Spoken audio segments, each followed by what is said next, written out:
and welcome to yet another edition of Bob Talk. And I'm in the company of a super senior from school, but also someone who's very well known for the day that we're celebrating today. Manish Pole, a yogi, a life coach, and a lot of hats that you don. I wonder how you don those hats with that bun on top. But we'll get discussing it. Thank you so much for coming by, and a happy World Yoga Day to you. Thank you, Rio, and happy World Music Day to you. It's the Uh, same day. this has always been the case, no? Like, well, when you're doing a content with a certain somebody, you forget the actual, the other celebration that happens. True. But you know what they say? Usually these days are made for people like us, like in the radio business, to create content. And there's World Hamburger Day, this, that. We figured, okay, these are not things that we focus on. We'll focus on actually things that mean a lot to us in life and, a part of our day-to-day lives. So we start with yoga. Sure. And on that one, happy World Music Day as well to you. Thank you, brother. So let me start with this asking you, because I know you from a while, and I know that it wasn't that you started yoga much early in life, but it 21. was, because you were also into advertising at one point in time, That's right. right? And you're also a Christian. Yeah. So when, at least in back then, when you talk about yoga, people said you're ridiculing it's a religious practice, and then you have this steady advertising career. How was this shift, and how was the whole takeaway at home as well for you? So, Rio, like you said, I was an advertising copywriter, and I wanted to improve my focus to be a better writer. So I tried yoga, fell in love with it. And since you brought in the religious aspect, I found at the very first time I did a yoga class that all those answers that faith wouldn't give me, the science of yoga would give. So that was a natural shift for me. Right. I had studied psychology in college. In my opinion, psychology is the study of a sick mind, and yoga is the continued education of the study of a healthy mind. So that was just a natural progression of studying the mind from modern to the ancient. And you asked me about how did the family take to it. Both my parents were professors. My mom taught at Jyotinavas. She taught French for many years, and my father taught English. So they had seen so many teenagers in their life that they knew that any young person should be given the freedom to do whatever they want. Right. So that was very beautiful. Well, that's very rare to hear, especially professors, saying okay to choices like this. I mean, 2-3 years into it, they came to see me in Delhi, and then they met my students and so on. And then they realized that this is legit. Wow. That's the case now with a lot of parents being, very liberal with the choices their kids make. And there's one thing I want to ask you, since the way you're speaking also, there's a study, there's a theory, there's also proof when you see someone who practices yoga, they're very content and composed. Of course, it's a practice of yoga, but what about yoga does bring about this sort of a personality? So it's two ways. Such people are attracted to yoga firstly, and then that heightens the practice. So Right. at the end of the day, once you breathe slow, that's all there is to it, right? Now, when you talk yoga, Manish, they always say that it's about postures, the asanas and stuff. Correct. For a layman, if you were to explain what is yoga, what would you say without the postures being involved? You're asking the question, who am I, right? And who's asking this? Your brain is asking this, and your nervous system is asking this. How do you optimize it to get the right, relevant answer? If you want to study the night sky, but you don't care to clean the telescope, then you better not study the night sky. You'd rather just see what NASA has to say about it. In the same way, if you want to know who you are, but you don't care to clean or take care of the nervous system, then you might as well follow what some books have told about who you are for millennia. Right. But if you're that kind of a person who's not interested in other people's stories of life, but you want to figure it out yourself, then yoga is the best since the last 5, 6, 7 millennia, because it studies a human being at great depth. If you want to know who you are, you have to take care of the nervous system that's asking the question. That's yoga. And how long does this take? Because, say, for example, if I, as a layman, want to understand a lot more about me, because there is one thing, there is a want that will never end as a human, and eventually over time we want to better ourselves, which is our daily focus and our goals to better ourselves. When you look at it like this, from a layman's point of view, look at someone from the outside practicing yoga, it's like, okay, that person's been doing it for years, they've got the practice, they've got the methods, they know what to do. But for someone who's starting and wanting to get these answers, how do we go about? Rio, it's not a question of time, it's a question of intensity. There's only one thing. If it dawns on you or me that today may be the last day that we are alive, that you may not be here tomorrow, this may be the last interview you're ever doing, nobody needs to teach you how to live today. Right. If this is your last day, the love that you'll show to everybody you're with today.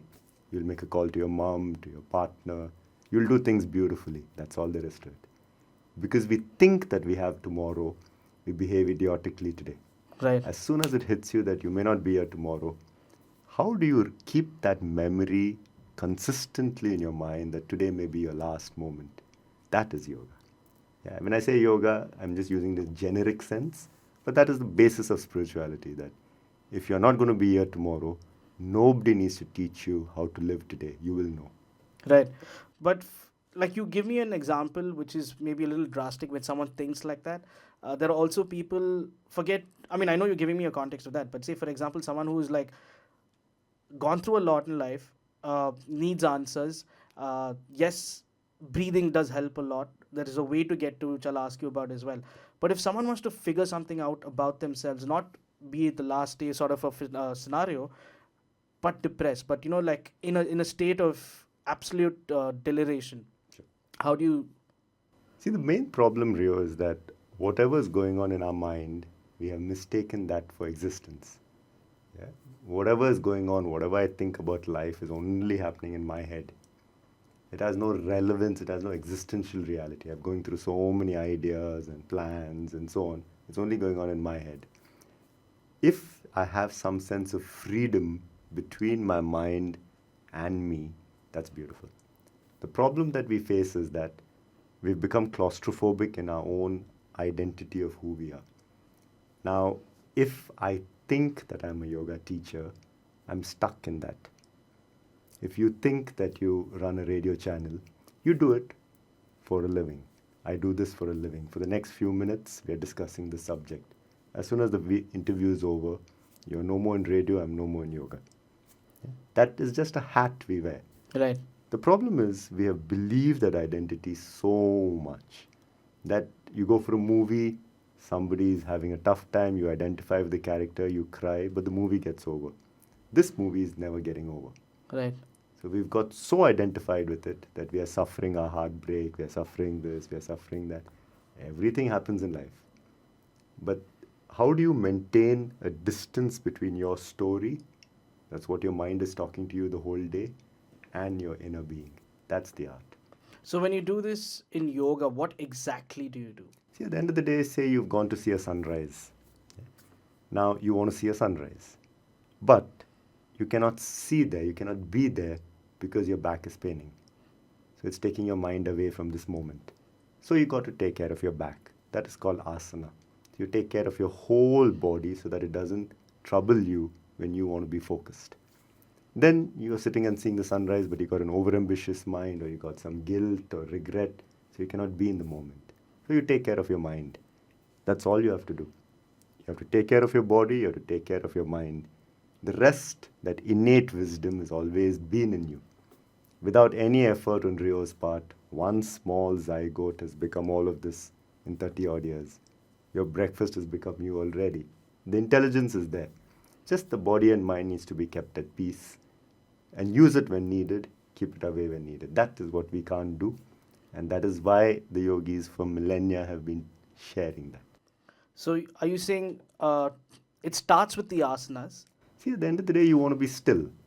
Yeah. If you want to be, why do you want to be still? I interviewed many runners. I couldn't understand why the hell would people run. What's the? Then I found out that most of them tell me that after a few kilometers, they become quiet. Anybody does anything in life to become silent within. Right. Whether you dance, whether you do a bungee jump, whatever you do, at least for those seconds, you're quiet. Right. Yeah? Now, to be quiet, the mind has to be still. For that, the body stops moving. Is very beautiful. Now, whatever you do to be able to sit still for 1 hour is called asana. So the yogis saw a cobra does this, it must have a strong back, let me copy that. In the same way, if you're creative, you know, I want to sit like this for 10 minutes, but this is paining or that is paining, so I learn some asanas. That's all there is to it. Now I'm still, but my mind is running. So then we start to see, where does the mind stop? If you hold the breath, if there is no breath, there is no mind. So you train the breathing. That's all. Yoga is that simple. It's all about the breathing, you say? Just the breathing, the stillness. And if someone wants to start, like, say, meditation, it's a very difficult thing in today's time with a lot of people is the stress, the lifestyles, and also the kind of distractions that are constantly on people's minds. So, if a layman who's just going to start, let's say they get inspired by what Manish is saying, and I want to try this breathing exercise, Yeah. what are the key points I need to keep in mind when they start? So the first thing is you got to know what you don't want in life. You can do any amount of techniques, but if you don't know what you want or don't want in life, you'll always feel too much is going on. Right. We've had 24 hours forever. But sometimes we feel now the 24 hours is too much because when we have to wait for somebody or something, we pull out our phones. There is no waiting left. Yeah, so in small ways, just finding some gaps in the day. So we start with that, yeah, for meditation. Suddenly, you have to wait for your friend or something. Just sit, watch, look around, see a tree, whatever it is. Yeah? But you stay away from getting something to entertain you all the time. Slowly, like that, you'll begin to find that you're comfortable without somebody having to entertain you all the time. Mm-hmm. When that happens, then you become slightly more meditative. Now, you can do any technique. Some people like to do prayer. Mm-hmm. My mind is talking to me the whole day. Now I tell it to do the Our Father. I tell it to do the Gayatri Mantra. At least it's going in a loop that I'm aware of. So that prayer. But it is taking you away from this moment. Right. Someday that mantra will have to drop. Right now I have millions of thoughts. I have to come to one thought. Someday even one has to go. Correct. So you can choose any technique to become one. So now, for example, you've got your career in music. So you've made your entire life into making the best possible studio. In that you have become one. Someday even that will drop. Because what you have attained in this process, that inner contentment will be yours. Is this also something like a beginning and end to everything? Yeah, of course. I mean, since you asked the question, people are very distracted today. I have 10 things to do today. Let me make it one. Let me make my whole life about doing only one thing. Then my relationship, my career, my everything else will also fall in place. But if I'm trying to do three things, then I cannot be following three masters. The chariot will break. I do one, someday even that will drop. And also, there's something that we note, like the way you speak as well. If someone would look at me, generally they would say, "Okay, he speaks pretty well." But the moment, like, say, the both of us are having this conversation, there's going to be a lot of reflect that's happened because I'm a little rattled at this, the way that I speak at this point in time. And when they look at you, there's a lot of calmness that comes in. Now, you said this is breathing. You said there's a lot of practice that goes into it. For someone to sound like this, sometimes people say, okay, they've attained some sort of a thing, or spiritually, or maybe they sound too cynical. They have their ideas in different places which we can't match. Sure. So when you hear things like this, but yet that person wants to be a part of it, Yeah. how do you correlate that? Sorry, I missed that. What is exactly If the for question? example I want to learn to be a part, like, Yeah. be calm and Yeah. everything, but the moment I hear someone like you, I would, it kind of goes a little above a regular person's mind, Sure, sure. right? At the same time, I might be criticizing it, and I Okay. also want to be a part of it. Yes. So how do you connect this? Because Sure. it's again it's mind that plays a big role Okay. here. Okay. I'll tell you my own journey. When I was 21, I was a wild college guy. We were doing a trek in the Himalayas, three junkies, and we had lots of trekking gear and so on. I saw one yogi walk past, and he had nothing. He just had a langot and he must have had another langot and a kamandala, a metal mug where he gets water. The smile that man had on his face as he walked past, it shattered me. How the hell have I screwed up my life in 20 years that I cannot smile like that? I've never seen that smile in the cities. So immediately I told myself, that time I wanted to be in advertising. I said, let me go finish that for 5 years. And then at 25, let me come here and study this. As luck would have it, I became a teacher at 22. But the point I'm making is that when a person is genuinely calm, it shatters you. A terrorist can scare you, but a calm person will shatter you. Because suddenly you'll realize, how have I messed up my life, made it so complicated when it is so simple. That is beautiful, and one needs to see that. I was lucky to see that at 21, and that changed the course of my life. Just to see one man's, we never spoke, just passed by, I still remember it. That is the beauty of, the finished article. It's not the words, it's not what I'm saying. It's just you can make out when a person is sorted. Right. And say, okay, I want to get some of his. Like the contentment that I see a lot of people who practice yoga have is immeasurable. Especially, I think you might also know Anjan, who was a radio jockey before. Yeah. And when I see Anjan, from the lifestyle that Anjan had to now, and also a lot of people who had great lifestyle, like very pompous and stuff, suddenly they become yogi. It is a spiritual journey. What part of it makes you so content? Because you had all of it at one point in time. I know the changes happen in the mind, makes you content, but also there is today. The reason I'm asking about it today is because you are also doing content on social media. Yeah. You are also seeing people with different lifestyles. Correct. So how does that temptation not bother you, or how do you manage yourself and stay away from that sort of temptation and be content as well? And there's no question of staying away.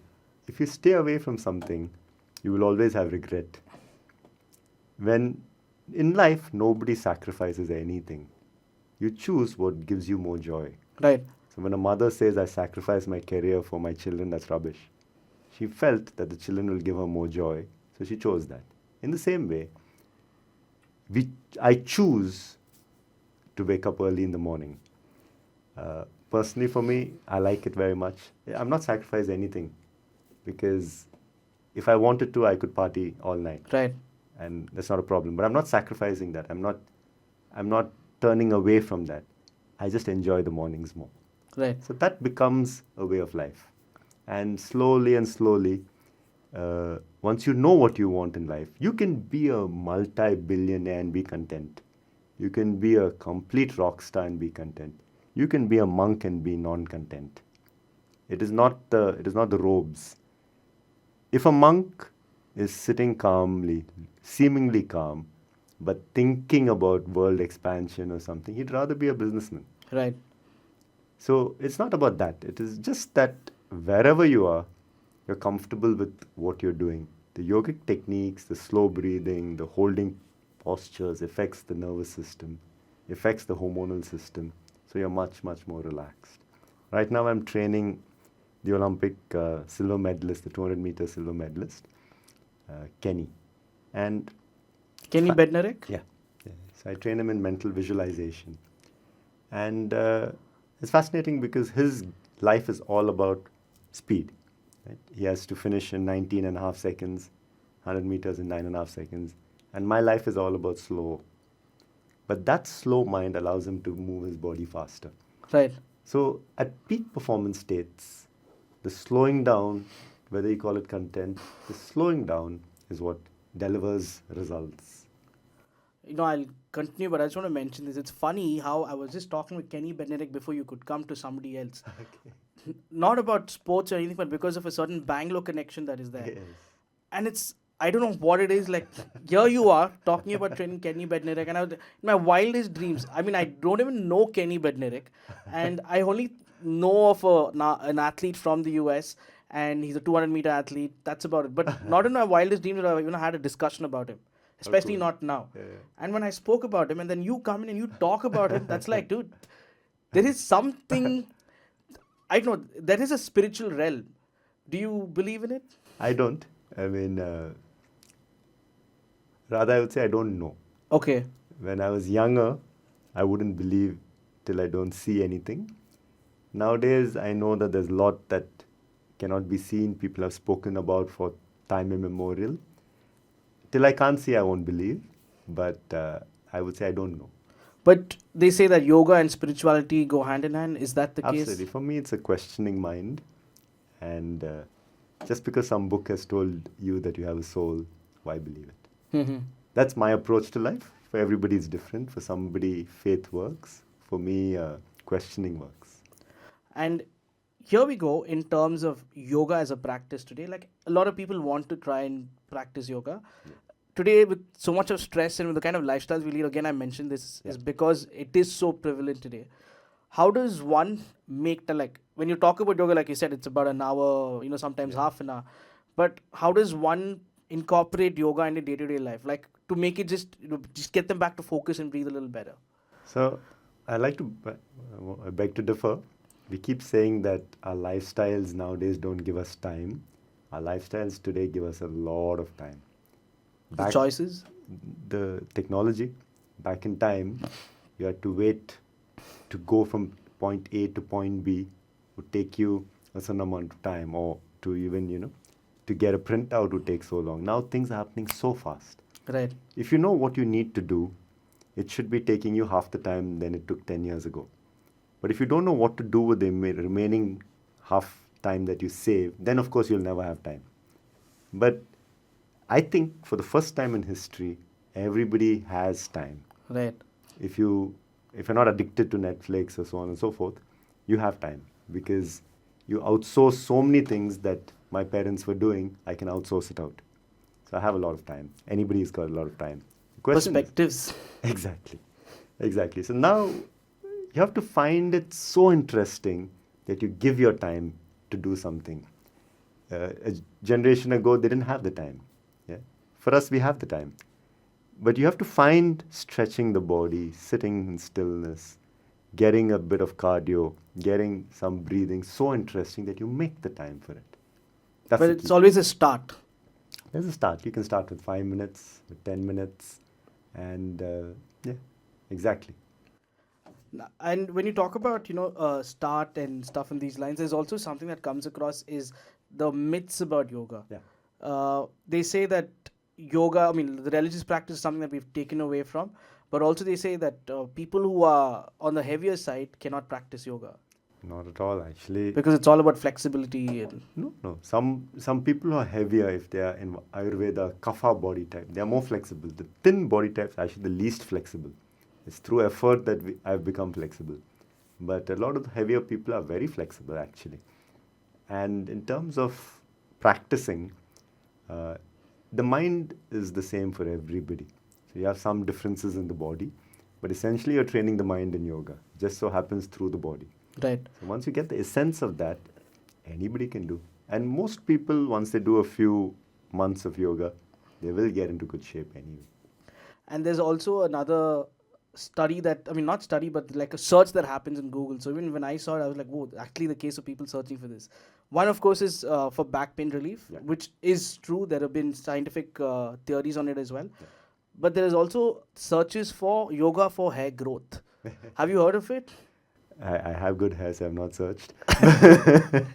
But I'm pretty sure, like when we do the inverted postures, so the blood flows to the brain, Shirshasana, Sarvangasana, shoulder stand, headstand, and it will definitely help with enriching the scalp. Now, if that leads to further better hair, in most cases it should, but if the person's already bald, the hair's not going to come back. Yeah, for a moment, I think the bald people listening were just a bit of hope there. And then when you said, if you're bald, sorry, not happening. Another notion that people have is more in terms of the intimacy part of it. Before I go into the actual belief and things that people say, they also say that, yogis are more prone to be promiscuous. Is that true? That's so cool. Well, not really. Who we call yogis, like somebody signs up for 1 or 2 yoga classes, to even call them a yogi is like calling Roger Federer and the folk that you meet at the tennis club, who's just joined a class, a tennis player. So when you use the word yogis, it's used with a lot of reverence. Right. These are people who have mastered their body, their mind. What you're saying is yoga practitioners, they tend to be more promiscuous. Is that the question? Well, if they're more free-spirited, that's a good thing, because there's enough of more stuck-up people in the world. So to be free-spirited is a good thing. Promiscuous, I don't know, because, see, traditionally, about 400 AD, so about 1600 years ago, there was a movement of Tantra that swept across India. Buddhism, Hinduism, all of this got changed. The fundamental principle was this, that for a long time, for millennia, people were exploring divinity through the mind. So Hindu philosophy is all very conceptual. Abrahamic faiths, Christianity, Islam, Judaism, Mostly the concept is that flesh is sin, and you only reach the divine through the heart. This, yeah, this is the body is negated. 1600 years ago, when the Tantra movement spread across India, the fundamental principle was that I have this body. Why am I negating this? And who am I to say that the body is sin and the heart and mind is something spiritual? If this has been given to me, if there is an urge, if there's anything, this is all divine. There should be nothing called divine because there's nothing profane. Okay. Yeah? Suppose I touch you like this, you'll be cool. But suppose I put my leg onto your hand, you won't like it. What's the difference between my hand and my leg? Nothing. In the same way, when that concept drops, then you say, okay, the body is beautiful. Can I attain divinity through the body? That was the idea. That gave root to Hatha Yoga. So the idea of exploring through the body was expressed. Now, making love is a big part of it's not a big part, it's a small part, but it's understood in the Tantra perspective. If, Rio, you can be centered while making love, you don't need to be taught to be centered while sitting in the church or temple. Because at that point, you're farthest away from source.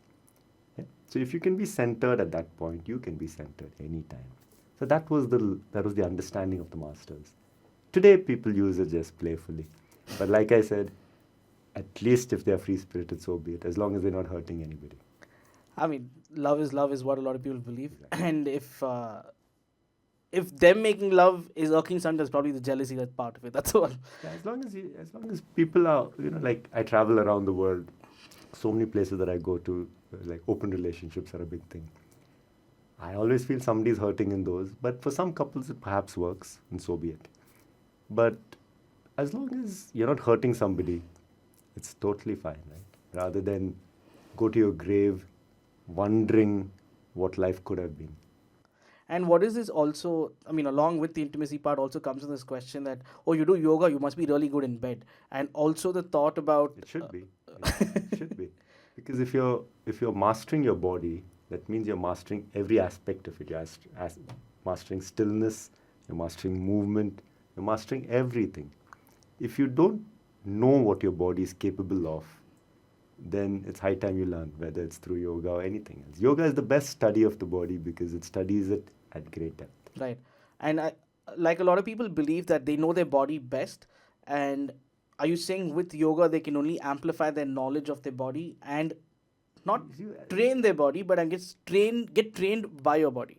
See, like, what is a yogi, right? See, you're into music. So your subject studies music. A yogi subject studies everything. Okay. Yes, that's the only difference. If you come to a point where you study everything, you'll become a yogi. Whether you do Surya Namaskar or Pranayam is irrelevant.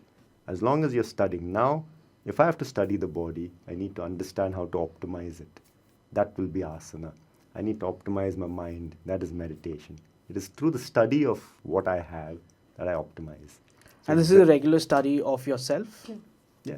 Completely, you start to understand how the body works, what does your spleen do. I teach a lot, right? And people know everything about, where you can find this. They won't know what the spleen does in the body. I think that's being lazy. It is not just the doctor who should know what's in the body. I think we should know because we are living with this. And you also spoke about studying. So there are a lot of people today who are studying yoga via books. Yeah. There are people who practiced yoga. And we also say that, executing or practicing a certain act is far better in learning than going through theories. Someone who's done it for the longest time, what are your thoughts on this? Because sometimes, like you said earlier as well, the books teach you something, but it's again, you need to believe by going out there and practicing it. Yeah, not believe, but you should know. And India has a mnemonic culture from the Vedas onwards. We don't believe the written word. We only trust the spoken word. So that is why you go to a person who interprets the Shastras for you, whether it's the Gita, Sutras, anything. So you find the teacher who will interpret it for you because there is no such thing as objective. So if you read the Gita, that's Krishna's subjective view on life, colored by your subjective view of that understanding. So will you rely on or you'll rely on somebody you trust? Mm-hmm. That trust is in that person, the interlocutor. So that's the tradition in India that we always believe the spoken word. So we go to somebody who'll interpret it for us. And that's the way it should be. Else, the even better way is to do it all on your own. But sometimes you need inspiration, so it's good to go to a person who can inspire you. The worst case scenario is to go to a book because you don't have direct access to that author. He shared some views at some time in his life that made sense to him. His experience. Yeah. Now what happens in meditation is you read a book by Dalai Lama or anybody for that matter, and he says something. Now you're sitting in meditation, beautiful experience happens to you, but you compare it. No, but in the book it was supposed to be like this, and you don't trust your own. That's the sad thing. But what was happening to you was correct for you. What was happening there was correct for him. Wow. I mean, I'm just taken aback by just what you said. And there's also this theory that when you practice yoga, you attain sort of a moksha. Well, that's the Hindu word, moksha, right? A liberation from suffering. In yoga, the word is kaivalya, where the self, that which watches, stands in its own light. Today, that which is watching believes the mind is it. So in the morning, I think I'm a happy person. Evening, I think I'm a depressed person. Morning, I think I'm fat. Evening, I think I'm thin. This goes on. The whole day, I'm like a schizophrenic. That which is watching, when it stands apart from that which it watches, we call that kaivalya. So that's the goal of yoga. So it's possible, you're saying? Yeah. That's true. Yeah. And there's also one more thing. I keep asking these questions again and again, but it's also because there are myths and there are theories. Yeah. So a person who practices yoga is very calm and very composed. Not really. When I used to I lived with my guru for 7 years. When he would get angry, the whole neighborhood would know he's blasting. That, I feel, is the way it is. You don't know how the Buddha used to be. We have this notion that it was told to us that this is how he's he calm. is. If you see in the Bible, Christ is a very calm person. But when he walks into the temple, he takes out his belt and chases the money exchanges. He says, don't do business in my father's house. Right. He's got the fire. Yeah? A yogi will have the fire. When needed, it is there. Most of the time, it's not needed, so it's calm. A person who has no fire can never be a yogi. Oh, so that's again the extremes of it. Yeah, you got to have the fire for meditation, to know who you are, to not believe anybody, to have that singular sort of purpose, to not be a follower. So that fire is burning. Yoga is meant for that kind of a person who wants to figure it out themselves. So that fire is there. Now, a person who's trying to sort of figure himself out will not be bothered with small little, irritations. Right. Why do we fight? We fight because somebody cut us in a lane and my car is blocked, so I go and I shout. A person who's trying to figure out themselves won't be bothered with that kind of stuff. But what I was going to ask you So they seem was, calm. Yeah. Yeah, but if you mess with a yogi... a lot wouldn't, will be shocked by this particular revelation. Some might have experienced as well. But what I actually wanted to ask you was, because of them, in most cases, are calm and composed, they can also read and control others' minds. Usually they'll never do it. But is that a possibility?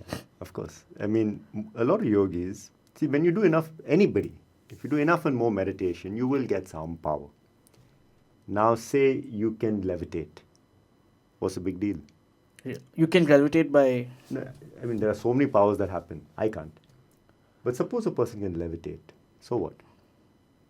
Yeah? He started it to find out who he is. Now he's in the air, he still doesn't know who he is. What's the big deal? Yeah? So you will get some powers with meditation, but you never use it. Because if you make that your calling card, then your journey is over. Yeah, because you attained what you wanted. No, your journey is over. You've not attained anything. Okay. You don't know who the hell you are. You're just standing in the air. So what's the big deal? Yeah. So like that, so many different powers are described in the Yoga Sutras.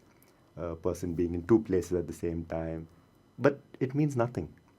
To the outside world, it looks like a great accomplishment. To that person, they don't even know who they are. They're just standing in the air. Right. So it spoils their journey. So like that, no yogi, no genuine person will read another's mind. It could happen, but they will never do it because that is being disrespectful. You're trying to figure out your own mind. That itself is taking a lifetime. You don't have the time to figure out whether, she likes you, doesn't like you. Just ask. Ah, you know, they won't even bother with these games. For that, you have the hypno magicians. ah, illusionist and Yeah. hypnotist. Now, there's also this one. I keep asking. I'm going to ask you more of these doubts related stuff because these are public perceptions. When someone looks at someone practicing yoga, someone who's like, at a very high level yogi guru, they attract a lot of Westerners. Yeah. What is the reason?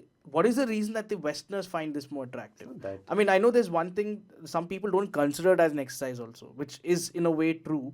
What I mean to say that it is a sort of exercise for your body as well and the mind, most importantly. no, when you say Westerners, see that guru will have a lot of Indian students also, because there are few Westerners. You're observing them.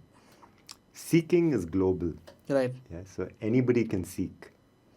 Now, if you say Westerners, then you break down the number of countries. There'll be so many different countries. There'll be 2 Americans, 5, like that, whatever. It's just that they're more visible because you're not seeing the thousands of Indian students. Right. That's all. And Anybody will seek, right? Yeah. Some cultures there. See, the beauty is that in the Indian tradition, the seeking has never stopped. It stopped in Egypt, it became Islamic. It stopped in South America, it became Christian. Greece became Christian. In all, China became communist. A lot of places, the seeking stopped.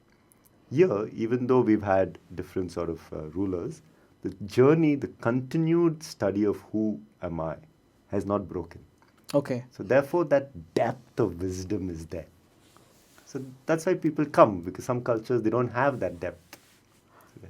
And this also I'm saying is because of social media's way of putting things out as to how perceptions building in terms like, say, if someone's watching you from outside of the country, they look at you and probably come. And the other thing with social media also today is a lot of gurus have taken to social media to put their content out. Yeah. Now there are gurus who actually spread fast. Sure. There are gurus who actually spread the right kind of content as well. Now they also say you become what you consume online. Yeah. So how does one differentiate? Because sometimes it's as simple as even someone giving nutrition a tip. Correct. Drink hot water with lime and thing every day morning, it cuts your weight. Another nutrition will come and say, oh no, that's not the case. Correct. These are all fast. So same case with this as well, I'm guessing. 100%. I mean, see, at the end of the day, everybody's trying to share their views on life. There is a place for every, sometimes we listen to something and say, what an idiotic thing. But that is being consumed by so many people. Right. Yeah, some of the stuff that we come across on the net, we're like, but then there are millions following that. And so to each his own. Somebody likes to eat this food, that food. In the same way, somebody likes this spirituality, that spirituality. But If there are 8 billion people on the planet, there should be 8 billion different ways. correct. But what I'm saying is, how is it like for a consumer, for someone who's interested in the subject? Yeah. Now, if someone's spreading fast and someone's actually speaking truth, how do I identify the right one? Just, check whether what the guy is saying has worked for that person. Right. Yeah. So, I would never consume content from somebody that I don't respect or that I don't know a little bit about. Like I said, I lived 7 years with my teacher because I knew I wanted to see, is this guy for real? If he's a weirdo, then all this yoga and all that is rubbish. So I stayed just to see that, to observe the teacher. In the same way, if you're consuming content, you got to know what is the intent. If that guy is just trying to sell a book, why the hell should you be bothered? You only, in my opinion, you only take advice from someone who's willing to take responsibility for you. Otherwise, it's just entertainment. Right. My mom will take responsibility for me, so if she tells me something, I will do it. Anybody else will not take responsibility. Anybody can say a few flash lines. Right. Now with ChatGPT, any idiot can say a few flash lines. But that person is not taking responsibility. And you never take advice. In the same way, you don't never give advice. Correct. I never give because I'm not willing to take responsibility. I never take because I don't want somebody to take responsibility. So in that way, you have to just be smart. That, anybody can have a smart marketing campaign, a few lines. They're just trying to sell a book. Why bother? Well, it is the case today in the online world. And on that note, since you mentioned this as well, before I get into your 21st century yoga part, I want to ask you your thoughts. And I mean, you can answer this if you wish to. You spoke earlier how a yogi, usually in most cases, someone who's a guru doesn't want to become a businessman. Not the case always. But when you look at someone in our country like a Baba Ramdev, Yeah. what are your thoughts like? See, firstly, a lot of respect for the ability to work so hard in his 60s now. He must be in his 60s or 50s, whatever it is. Secondly, he he came out of a stroke and so on and so forth. So his life story was interesting. There are millions of people who are benefiting from his take on Kapalbhati. When I used to live in Delhi, I started teaching 20 years ago in Delhi. And at that point, some auto drivers and all, they all knew Kapalbhati because of Ramdev. That's great. There are many things he says which are completely off, which makes no sense at all. And if the person is doing business and doing well at it, so be it. We don't have a problem with McDonald's selling burgers and making millions. Why bother? Why even have a problem with somebody selling pranayam and making millions? So I think that's our hypocrisy, that we feel that a holy man, Like you said, the shouldn't mnemonic be. that has been said that someone practicing yoga should not be getting the business line, but more into a divine Correct. And spiritual. also, I think in his case, he has somebody who runs his business for him. So at the end of the day, if that Chawanprash or whatever Ayurvedic product is helping somebody, it's a good thing. And who are we to judge, right? Yeah. I've never met the person, so I don't know.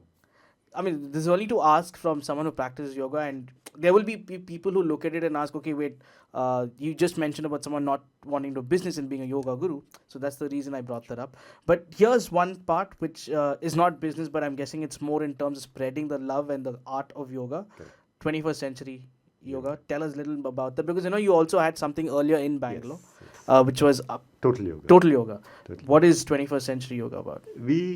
As luck would have it, I moved online a couple of months before COVID hit. After years of thinking yoga should never be taught online, I made a shift. And so I called it 21st century yoga because it's ancient wisdom, but being delivered in a modern context. So for the 21st century person, through the medium of the internet, which is 21st century. That's what I meant. Wow, and we know a lot of things in different fields have evolved over time with technology and stuff. What is the case with yoga? Has there been some evolution, new Yeah. things that have evolved? It's really sad to say that not really. I mean, today you're into sound, right? We understand the aesthetics of music.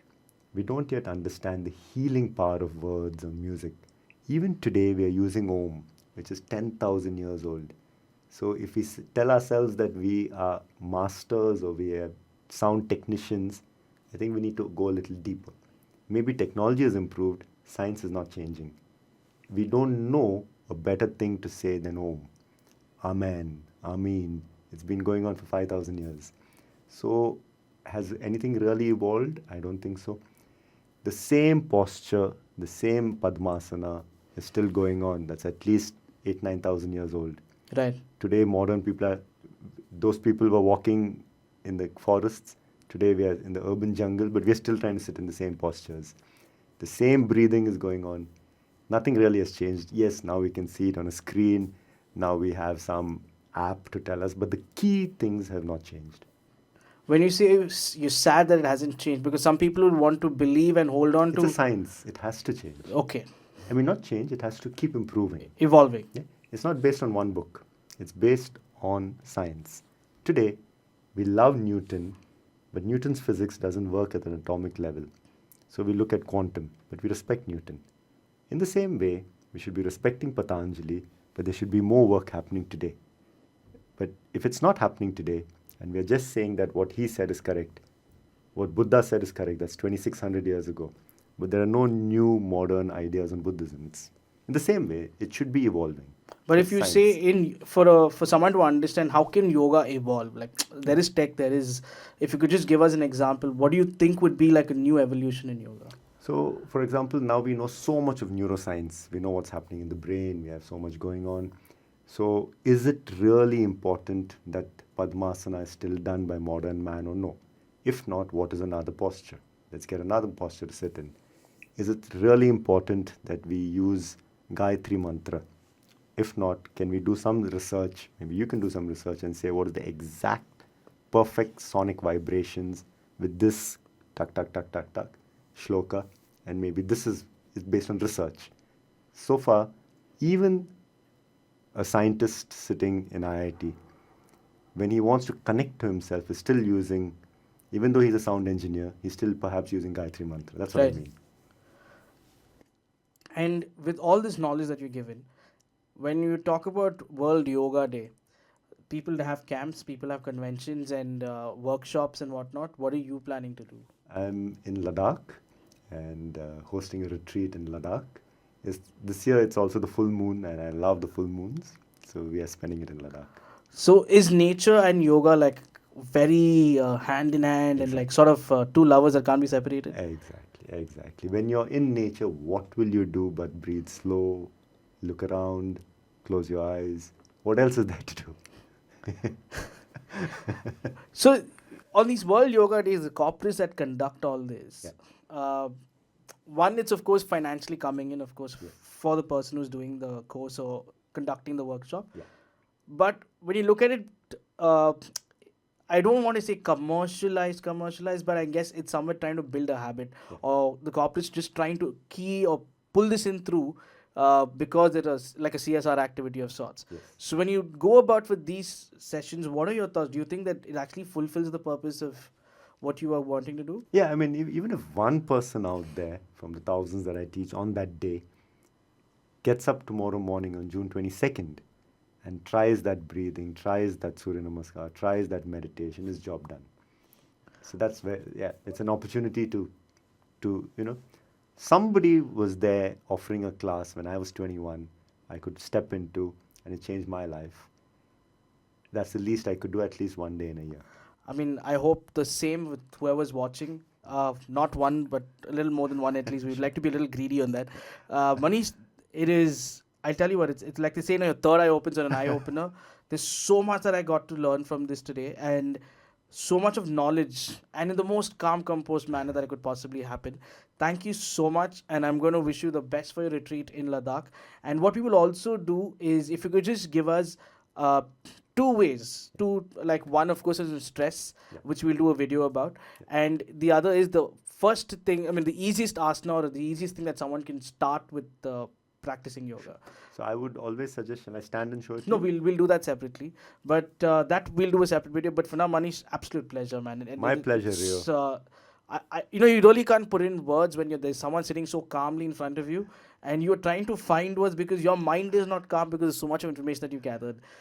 Thank you, absolute pleasure. I'd like to take the time to say thank you. What you're doing with independent music and independent artists is brilliant, and in many ways, it's a similar journey because you're saying no to the big institutions, and you're saying yes to independent music, and I love it.